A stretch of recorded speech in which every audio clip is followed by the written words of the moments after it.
Very often we react to the secondary emotion because that's the one that we see, right? But really what they wanted was to be heard and seen, but to be appreciated and understood. And when you can see what the real emotion is, then it kind of dissipates all of that other angst and feelings that are uncomfortable and separating, really.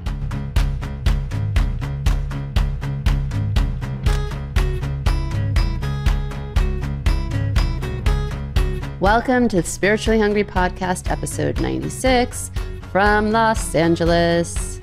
And we love LA. We love LA. I was going to say Oh, we like LA? It's great to come visit. Yes, absolutely. So we thought it would be fun to do a Q&A on relationships. And we got some really great questions that you guys sent in. So we appreciate that. And we're going to have some fun. Yes, and this is an important moment to remind our listeners to continue to send in all their questions to Monica and Michael at Kabbalah.com, because as you will see in this episode, we often get to read your questions and answer them and hopefully inspire others by it. So please continue to share all of your questions and all different topics. Well, you're already giving them an assignment before you let them enjoy the episodes. Well, they've had 95 episodes already to hear. All right, so I have a question that I'm going to read. This is it. You seem like you have a great relationship, Monica and Michael, really inspiring. But I have to know, division of labor is one of the biggest areas of contention in a relationship. It certainly is in mine, where I feel like I have the overwhelming burden of the day-to-day household labor. Do you ever argue about who's going to take something to the dry cleaners, repair shop, pick something up, buy the groceries, order batteries, light bulbs, shampoo, or who is going to clean up a mess the kids or the dogs made? How do you agree on the division of labor of who is responsible for finding, interviewing, and scheduling the lawn people, repairman, tutor, or housekeeper? Is it really effortless, or do you have moments where you feel like you're doing more than your fair share? If so, how do you reconcile that? How do you divide the work effortlessly? Please share. So I had a little chuckle with the lawn work in the... Why, you're not doing any lawn work? Neither are you, friend. No, but who's arranging it? Yeah. So that's a good question. I think it's interesting when a relationship works, usually you find a way to divide up the work. And often, I think I'm using ourselves as an example. I think there are things that naturally are easier for me to do for whatever reasons. And there are things that are easier for you to do. So, for example, again, when it comes to things around the house, usually I'm the one who takes care of it. Be specific. That? No, not like cleaning, organizing, groceries, planning, scheduling. No, but repair, light bulbs, batteries. Exactly. If anything breaks in the house, usually it falls to me to, not do it myself. You just enjoy it more, sweetie. It's really an act of sharing. That's true. I get it say with a straight face. I think exactly. I think you say that to yourself. But the reality is that on the whole, it feels balanced, right? Even though there are things that are my responsibilities and things that are your responsibilities. And we haven't, right? I don't think we've ever sat down and had a conversation about it. But I think if your relationship is balanced in other areas, it'll wind up being balanced in this as well. If it's not, then this will be one more place where it's not balanced. 100%. But I think to really help our listeners, we have to rewind back, way, way back to the early days of our marriage, right? We're going into 25 years. But I remember at the beginning, you weren't as involved in these kinds of things, nor did you care. Well, when it was just the two of us, it was hardly anything to be involved in. No, but even in the first child and the second, and I think that what happened is... The first, you say child? The first child we had, the second child, the third child. Because I did change a lot of diapers.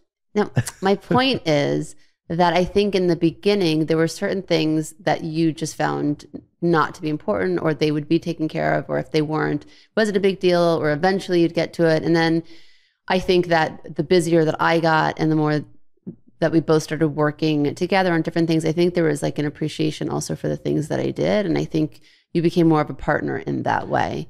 I think that's one. And I think also it's just emotional intelligence. I don't think when we first got married, did you understand how having like a long added to-do list of these things that I don't want to do either be only on me added stress. I just think you became more aware in that way.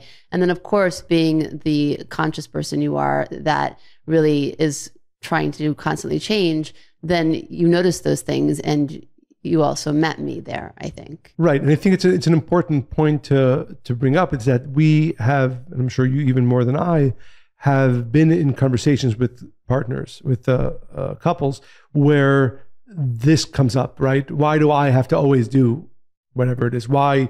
And I think that can often be seen as an effect of something that usually, again, it could be, just the one-time argument, but usually it's an effect of a lack of respect in the relationship. Yes. And I am often, not often, and sometimes surprised at things people allow themselves to be doing in the relationship, right? I mean, we I might even have shared this in some of the podcasts, where there are some, often men, I would assume, who expect when they come home, their wife has cooked for them, or has their, have you ever cooked for me? You're laughing. We cooked together. Yes, we cooked together.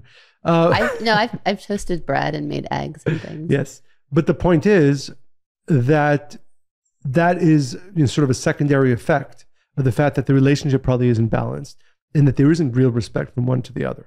Exactly. And also, I mean, I know many couples, there's one couple in particular, but he really thinks that she should do all of that, like book the airline, hotels, menus when you try, I mean, like detailed stuff, because at the end of the day, he thinks what he does is more important than what she does, and how he spends his time, the money he brings in, how he provides.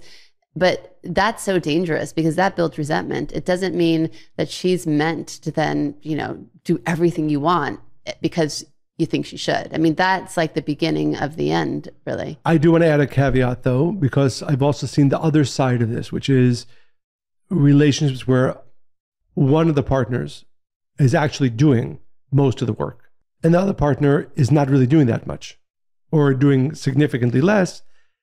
And then when I was having a conversation with the student, and there was a big life decision they were needed to make about where they were going to live. And he was like, it's my wife, it's the home. Even though I don't agree with this decision to move to another city, I'm going to do it because it's sort of her purview. But I said, no, I don't think that's true. I said, number one, first of all, and this is, again, hard to gauge, you are the one who is actually more spiritually awakened, more conscious, number one. And number two, it is true, you're the single breadwinner and you're doing most of the work for the family. I don't think it's right in this situation for you to say, because she wants, we're going to do it. So it's interesting that this can go both ways. And I've seen it go both ways. That's not a sharing of responsibilities, right? You have a real view. Point there. But my point, it's a false view. And again, it's probably less than the first group, which is, I would unfortunately say, usually husbands not respecting what their wives do. It's probably the bigger group. Or a wife not respecting the husband. That's also true. Or partners, yeah. But the second does happen, though, where a person gives up, be it the man or the woman or the partner, they give up decision-making, for example, in certain areas, because I think it's the right thing, or they don't want to argue about it, or other reasons that aren't, I don't think, valid. And I think the bottom line is for both, right? Because I think the most important part is that these should be, I don't want to call them warning signs, but sort of important moments of reflection. If you're in a relationship, whichever side of it, where there is a lack of a sense that we're both shouldering burden is not a good word, but shouldering the responsibilities of this life that we're creating, regardless of what each one's responsibility is. If there is a sense that that's not balanced, either because one is sort of being thrown all the responsibility, or the other is given all the ability to make decisions, then to me that is an indication of a greater issue, which is that there isn't a balance in a relationship. Right? And I think the other part, which you touched upon, is the respect. I think that if you don't respect or appreciate what your partner brings to the relationship, or does, or their time, nobody's time is more important than anybody else's. You might have conversations about how you spend your time and what's important, right? That's something else. But still, that expectation, I think, is very unfair. And that's, again, a lot of people go into relationships and they think certain things are only for a woman to do, or some things are just for a man to do, and all of that has to really be thrown out the door when you start a relationship and see what works for both of you. Right. And that will require many conversations and also to be honest with yourself, because again, I'll use this example only because it comes to mind, but it's not, I don't think it's the majority, but I know certain situations where even a case where, a couple doesn't have kids and the one of the partners is objectively doing more work, bringing in more money into the relationship, then that's a reality, right?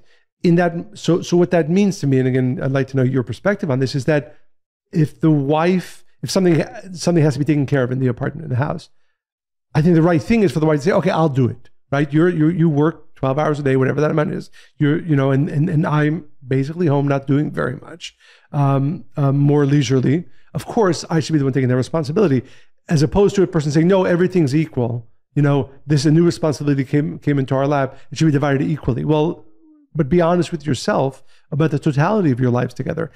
Who is actually doing more for the benefit of this relationship? And it's not always 50-50. It's not always 60-40. But if it's skewed clearly one way or the other, I think the honest and the right thing for that person to say, okay, I'll take this responsibility. But that's dangerous, because then on the weekends, let's say, when whoever is doing the majority of the work comes home and they're tired and they don't want to actually participate in the house or do any heavy lifting, and it's still just on the other person that is not working or is at home more, that's still going to create resentment, because you come together. But should it, is the question. No, but you come together and you decide to create a life together and build a home together and have children perhaps together. Maybe some people don't want children, but whatever it is, have a dog. So if it has to be something that works for both people. If the conversation is, I'm going to bring the money into the house, and therefore this is what I'd like you to do, they both have to agree upon it. My point is, you have these expectations that are never discussed, that aren't really fair, and it doesn't create connection, because it's not about being right or wrong. It has to work for the couple. Right. I think honesty, it's not a blanket statement. Everybody should do 50% of everything. Right? No, but I don't believe in those kinds of rules anyway. I think everything's gray, but it needs to be a discussion. But also, and again, I think sometimes there's a lack of even internal honesty when it comes to this question, right? I mean, again, just using the extreme example, where one person, where they're a married couple, no kids, and one of them is the breadwinner, and the other one lives a life of leisure. Then clearly, again, in my opinion. But you're putting this in black and white terms. It's not a life of leisure. What is the other person doing? Are they taking care of the house? Are they doing the dishes, laundry, grocery shopping, making a home, cooking dinner that the other person That's expects? a scenario you can create. I'm using it specifically an extreme scenario just to make the point clear that, again, where the other partner who is not working is doing 20% of their day is busy, let's say, taking care of the apartment. But the other 80%, they do whatever they want, which is great if that's a relationship that the two partners agreed to. But then, for instance, when the water boiler breaks down, I think it should be obvious that the person who's living a more leisurely life takes upon themselves that responsibility. Not saying, well, no, we're married, everything has to be 50-50, right? I mean, in that case. And this isn't sexist, or because it could be a man or a woman. This is not one way. This is just about, I can begin because we have seen couples who are not honest with themselves about the balance of investment. And investment, I don't mean just, emotional and love, but just balance of investment into a relationship. Yes. And that needs to be there. I mean, again, and I can share many stories of students I talk to, people that I talk to, where again, their spouse has the ability to live a very privileged life because the other partner is spending a lot of time. And then they get resentful. Why do you have to spend that much time working? Well, we wouldn't have this life if I didn't have that. So I think it's important, and this isn't something that is usually, we like to see our own perspective, not the truth, to really have a truthful understanding of the relationship on very practical terms. Who is bringing more? And if this partner is bringing in more, then the other should be more than willing, excited to do more. And I use an example that we often talk about with our kids, right? Clearly, we've parented Lana for many years. They've been our kids. We've been taking care of them. And we often say, we say this to them, when we ask you to help with something, to do something, It shouldn't even be a conversation. It should be obvious. It should be obvious, right? Because we have given you so much. We continue to give you so much. The few times or the times that we ask you to invest in some way or another to participate, of course, it shouldn't even be a conversation. Well, it's the same premise in a relationship, right? With children, when they get to a certain age, you want, and if you're really doing it correctly, I think you want them to shift the consciousness or the perspective of being a receiver, receiving from their parents only, to becoming a giver. It's the same thing in romantic relationships, because for the most part, again, unless you're already doing the spiritual work and are conscious, when you go into a relationship, oh my God, they make me feel so good. I've never been so happy. It's very much about what you're receiving from them, right? It's and that's what you're paying attention to. But that's dangerous also if at some point in the relationship, and hopefully very early on, you also are considering how much am I giving, versus what am I expecting. So it's the same concept, really. Right. That's a very important point. And I'll quote myself. You're not going to let us get to a second question, are you? No, okay, go ahead. We have 6 today. Right. Well, I'm not going to get to 6, but this is something that I almost always say when I perform a wedding ceremony, that one of in almost all traditions, I believe, and certainly in Judeo-Christian tradition, at the marriage ceremony, there's a sharing action, right? Either the groom gives the bride a ring, often the bride also gives the groom a ring. And I say, we know everything that's done, certainly things that's sort of come down for thousands of years, has a spiritual reason. It's not just sort of a physical action. So I always try, whenever I do a marriage ceremony, to explain what the spiritual awakening that we're desiring to bring in that moment. So during the time of the sharing of the ring, I say the following. In our relationships outside in the world, some of them we are more sharing than we are giving, and some of them we are more giving than we are sharing. All of us have imbalanced relationships. Every once in a while, you come upon a relationship that's almost perfectly balanced. You're giving as much as you're receiving. Yes, exactly. Oh, you really? You said balance? I thought you'd give a lot more than I give. But anyway. I'm trying to make you look good. Thank you. But in a romantic relationship, the foundation has to be the opposite of our nature, which is that, and I point to the groom and I say, from this moment on, if you want this relationship to be an everlasting union, you will first think about how you can share with your bride more than you want to receive from her, and to the bride as well. From this moment onward, if your desire is first to share with your groom, then to receive from him, then this can be truly an everlasting union. And like you said, I think it's such an important point, that is something that is not often even there in the beginning, but certainly over time, unfortunately, that concept dissipates. So this is true in all areas. I would say to our listeners, ask yourself the question, are you in a relationship where you're both desiring to share with each other more than you're desiring to receive? And that basically will solve that. That is the answer. Well, I will start the conversation. Yes, that can hopefully lead you. If you can master that, then then it's solved. Right. So to just to encapsulate everything, well, not everything, but most of what we said, I think that there needs to be, there's probably 3 words: respect, right? Again, this is true in all areas, but certainly when it comes to responsibilities and relationships, it's unfortunate how often we see a lack of respect, right? From one to the other. What does she spend her day with? What does he spend her day with? There has to be respect. Without respect, forget about how you divide up the housework. The relationship won't be what it can be. And then check your expectations. And related to that, second is truth. Be honest. This is something that is very difficult for us to do. I want him to do that, but wait, right? I mean, or I want her to do that. Look at the totality of your relationship. Who is doing what? Is it even right for me to expect them to be doing this as well? Or is it right for them to be expecting if you truly respect, and if that's not there, start that conversation. How do we get to a place where I'll just repeat it again. I am shocked at how many couples we see that at the core really don't respect each other. They could be married for 1 year, for 5 years, for 50 years. We've seen it all. And therefore, I would say, if you feel that that's not true, start that conversation. Again, regardless of, hopefully helping you decide who does what in the household. If you want to have the relationship that you're meant to have, make sure this is a conversation. How do we either come to respect? How do we work on respecting each other more? And So it's respect and then truth, right? To really be honest. And again, we don't like to be honest, but to really be honest. And number 3, make your relationship based on sharing, but really ask that question. These aren't necessarily comfortable questions, but if you want your relationship to be what it can be, you have to be honest about these questions.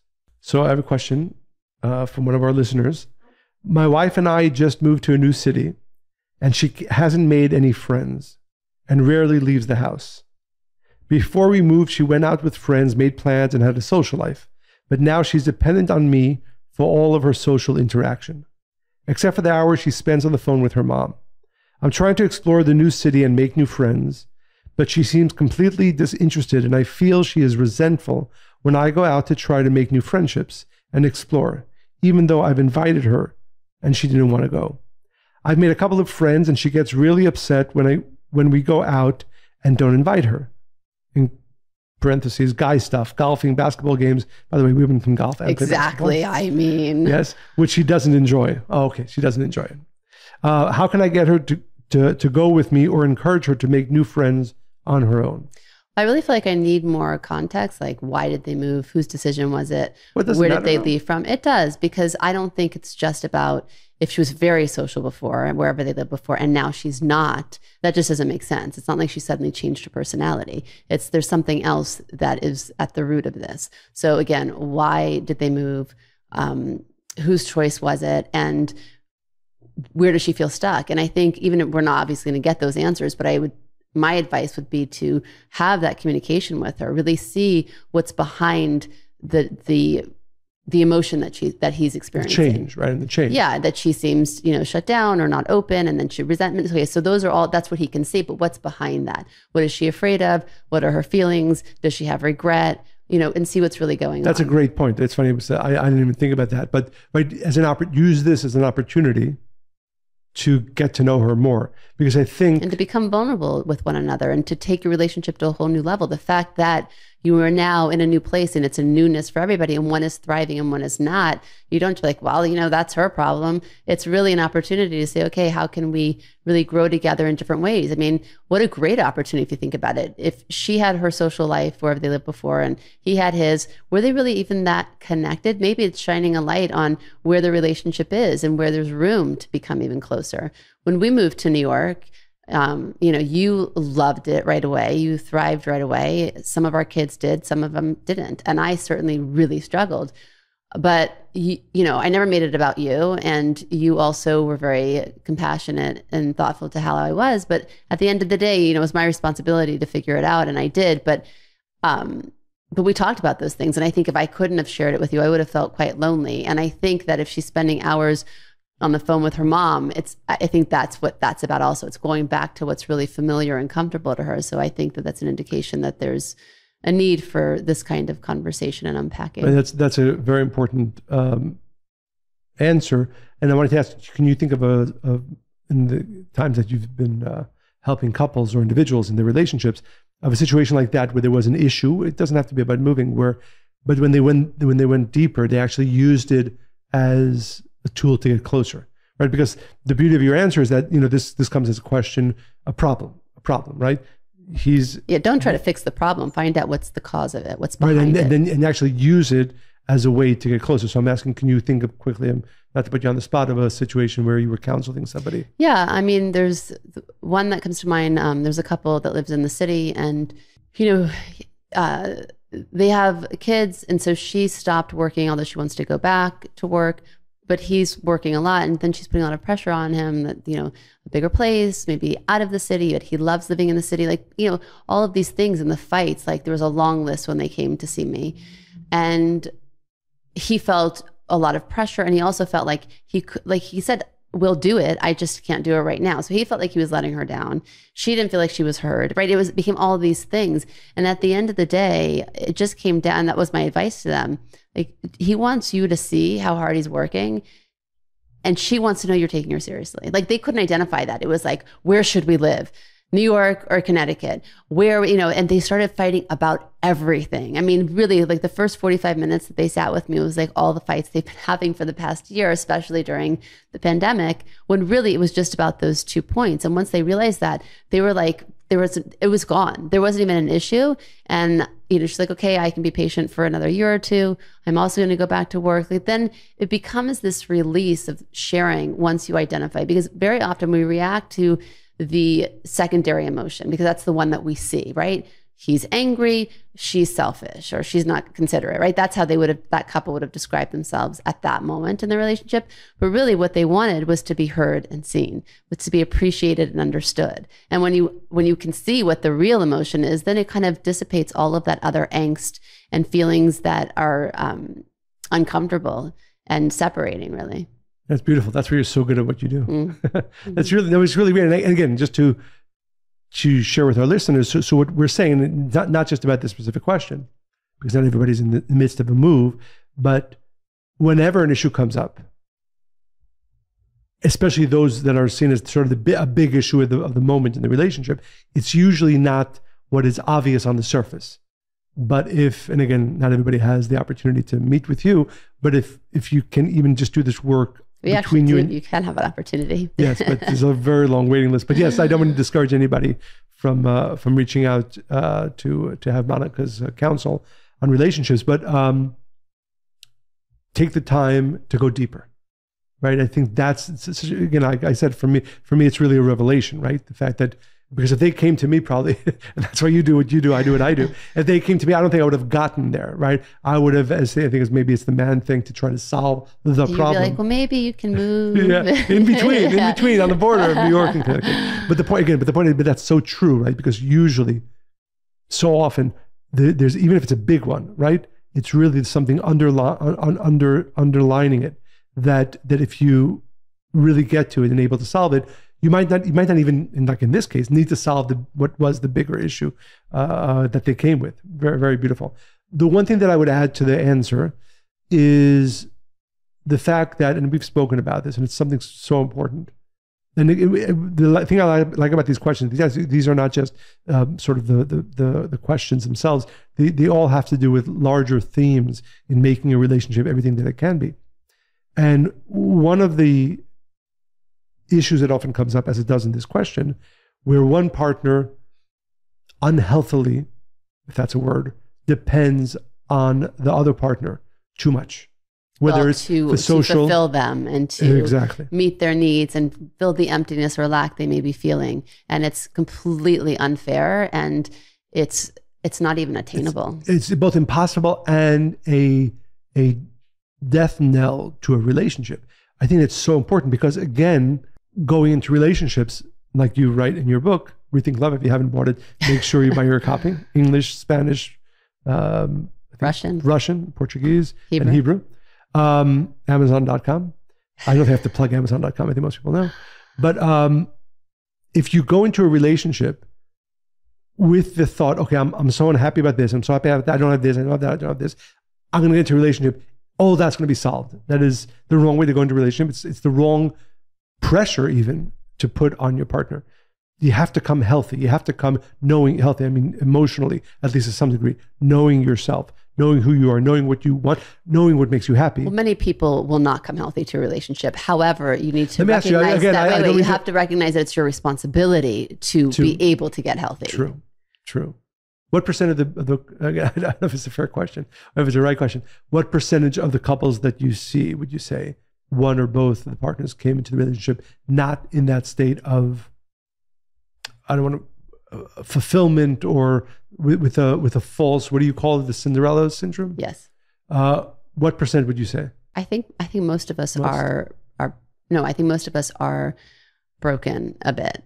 And I think that, well, again, but like you said, it's not about being broken. Everybody's broken to some degree, but overly depending on their partner to fix issues or problems that they should be working on themselves. Yeah, I mean, that comes down to ego. So, I mean, the thing is, most of the people, by the time they come to me, they want a spiritual approach. So they are more open and they have an awareness. some pushback more than others. And then sometimes I'll have a couple where only one is really thinking in a spiritual way and transformative way and the other one's not. And that's really when it's very difficult to get them back on track. Do you mind again sharing, without giving names, a story of somebody who came to you and you realized that the issue was not so much that their partner or their soon-to-be partner is not fulfilling their need, but actually there's the work that he or she needs to be doing on their own? Yeah, it's really painful to see, actually, because if the person could, there's still love there, right? And I always say this to people, it's never about love.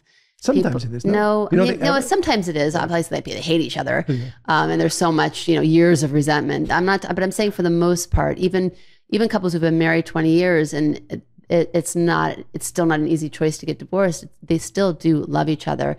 It's just that they stopped liking each other, or they stopped respecting each other, or they stopped appreciating each other. Again, it's about those things. But this one couple, the husband, kept saying to her how he felt about himself in the relationship and how, he felt belittled, he felt unheard. He didn't like the way she spoke to him. And then and he really, like, at this point was coming from a place of vulnerability. And she's like, what, you think you're perfect? You think that it's just me? And I kept saying, that's not the conversation here. If you really, because in this situation, he was already like way out the door and she was not. She was desperate for it to stay. And I said, I'm not picking on you. I'm just saying that you're more invested right now. And he's telling you exactly what he needs. That's just not the right way to approach it. But, it was hard to get her there. So I think, again, to this question, but again, to probably the broader path to creating a relationship that can be as powerful as it is meant to be. Both, again, this is a great vulnerable conversation to have, both together if you can, or at least it should begin each partner on their own. What are the unfair expectations that I have of my partner?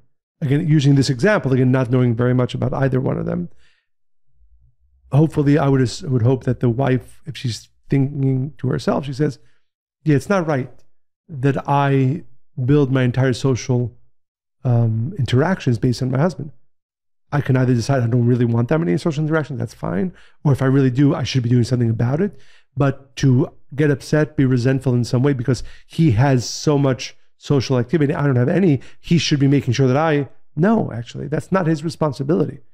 And I think you start there, right? You start with that internal vision, and then hopefully you come together. And like you said, I think it's so important. Each one of these addressed in a loving way can actually be a powerful stepping stone to a more beautiful relationship, even if the problem isn't solved, right? So imagine this couple sits together and they come from a place of honesty and they come from a place of vulnerability and they have this conversation. And then he hears her out, of course, her pain, like you said, why, like you said, your first answer to the question, why are you feeling this? What are the deeper reasons behind it? It probably has nothing even to do with lack or of social activity. And then second, okay, I hear you, and you've done the work and you realize it's not really my responsibility to fill your social calendar and make you feel complete in that way, but what can I do? And it's a completely different conversation than it's your fault. You're going out all the time and I don't have anybody to go out with. It's not fair. That's. And also it's important for each to express their needs. The husband can say, I really do enjoy time with my friends in a different way than I enjoy time alone with you, in a different way than I enjoy time together. It's about having those honest conversations, allowing yourself to really be that way with your partner so that you can have all the conversations you ever want to have. It's, I think I've been really aware in our relationship from the beginning that I wanted to make sure that we were growing parallel to one another, of course, with each other. But, if I would see you push yourself to go do something, I would pause and say, well, I don't want to be left in the dust. Can I push myself in that way? Should I? Do I want that for me? And if I didn't, I wouldn't do it. But if I wanted it, I didn't look for you to take me with you. I didn't put that on you. I remember when we were first married, I talk about cherished illusions a lot in my book. And, it's the illusion that each person comes into a relationship. We all have them. For some, it's materialistic, whether it's a big house or, a certain status. For me, it was that naively, I thought when we got married, I would automatically move to a higher level of elevation and spirituality just by marrying. You did, by the way, you did. But that's just so funny because that's the thing about illusions. I mean, and I cherish that one. And I thought I would just ride on your coattails. And I remember when it was shattered, it wasn't damaging to our relationship because I didn't have an illusion about who I married, just who I would be in the marriage, right? So I took responsibility for that and I was able to do something with it. And, you know, the problem is many people, once the illusion is shattered, they're left with broken pieces. There's not much else left there. But that's a whole different conversation. But I think to answer this one, that's why it's so important that you check yourself. You know, what is it that you want? And even if you see something in your partner that seems appealing and you want that, ask yourself why you want it, and then take the responsibility to create and cultivate that for yourself. So you said something quickly, which I think is so important. I want to, again, call it out, that you have to be growing together. And, you know, again, you have these conversations with couples, one of the partner gets involved in one thing, even in spirituality, the other one's not that interested. And my point always is, it's not about whether you are or not interested in spirituality. If it's something that's important in your partner's life, at least be curious about it. Because to say, you know, I'll be doing my things, you'll be doing your things, is not a path towards a growing, beautiful relationship.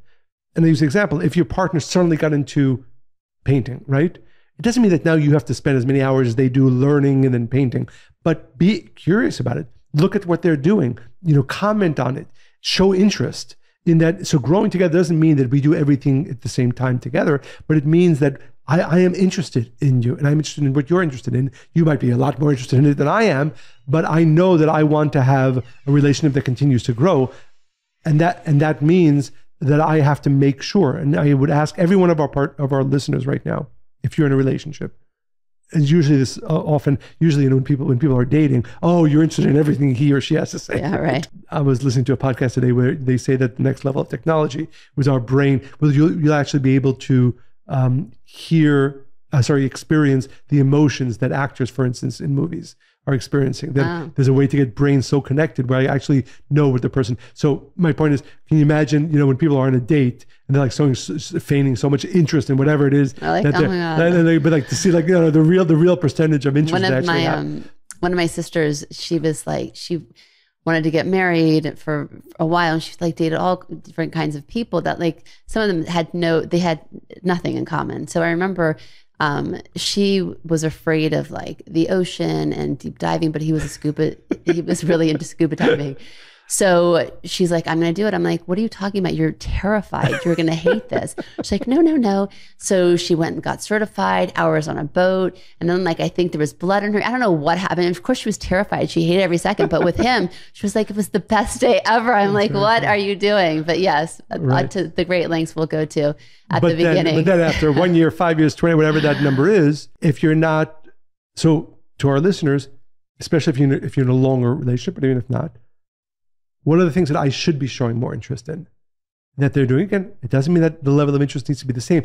It's not because I'm interested in photography or in painting or even in the business that he or she is doing, but I'm interested in them. And if they're interested in that, I want to know at least a little bit about it, and I want to be interested in it. And unless you're doing that, unfortunately, as you can often see, the relationship just not falls apart, but grows to completely different places. I do write about this in my book, actually, and I reference it in terms of responding to your partner's bids of affection. And I think that that's one of the things we take for granted early on when you live together, and especially if you've been married for many years. You know, partners are always like, can you look at this, read that? And you're like, yeah, okay, later, right now I'm busy. And I remember that I became very aware of that, and I decided I was going to make whatever bids of affection you were offering a priority. And the example I give in the book is, you know, I'd be baking in the kitchen late at night and the kids are sleeping, and finally, like, that's my time to be creative. This is years ago. I don't even have time to bake right now, but I'd have like my fingers full of cookie dough, and I'm like in the middle of like, and I have other things baking at the same time. And you're like, Monica from the office right next to the kitchen, you're like, can you come? I want to show you something. And you're laughing, whatever. And I will always come, and I'll hear you, because you took the time to stop what you were doing to want to share that with me because you thought I'd enjoy it. And it was a moment of connection. And to show that, you know, what you say matters. And so what? My hands are full of cookie dough. I can continue baking for the next couple of hours. So it's like that kind of thing where you make your partner a priority and you make them feel important, or that what they're saying is important. Just a few, I always like to recap sort of the answers, because I think these are important understandings, not just specific to this question, but in relationships, right? So the idea that be open. I think, which again, to me is like really a revelation, like what you said, that often when you're having any type of situation, argument or disagreement, it's not so often, it's not about the situation, it's there's deeper emotions, and use the situation to go deeper, to be more vulnerable, to understand and connect on a deeper level. Very, very powerful. Second idea that you should not, it's a big mistake that is often made in relationships where the expectations, cherished illusions, Cinderella syndrome, where one partner or both have an expectation that their partner is going to solve all their problems when that's never the case. And really take the time to look inside. What is my cherished illusion? What are the things that I am expecting, depending, and therefore maybe even angry at my partner not fulfilling that, not even their responsibility. And third, and related to that, is to have that conversation. To have that conversation about, what are the things that, and again, being vulnerable and using every, both disagreement, every disappointment as a way to get closer. And then I just would add that, you can work through all of these things much faster and easier if you're also having fun in the relationship and you're friends and you enjoy each other's company. And then it makes all of this other stuff that, yes, you need to put energy and time into and you need to work through so much more pleasurable and positive and successful. Absolutely. So, because we haven't gotten to many of the questions, and Monica's really, really excited about asking me one of them for next week, we will continue next week in the next episode with answering some more of your questions. But let's take this opportunity to remind our listeners to go to Apple Podcasts, write 5 stars, 5-star reviews, share this podcast with everybody you know on your social media, everywhere. Continue to write your questions, comments, and stories to Monica and Michael at Kabbalah.com. And as always, I hope you enjoyed listening to this podcast as much as we enjoyed recording it. Stay spiritually hungry. Bye.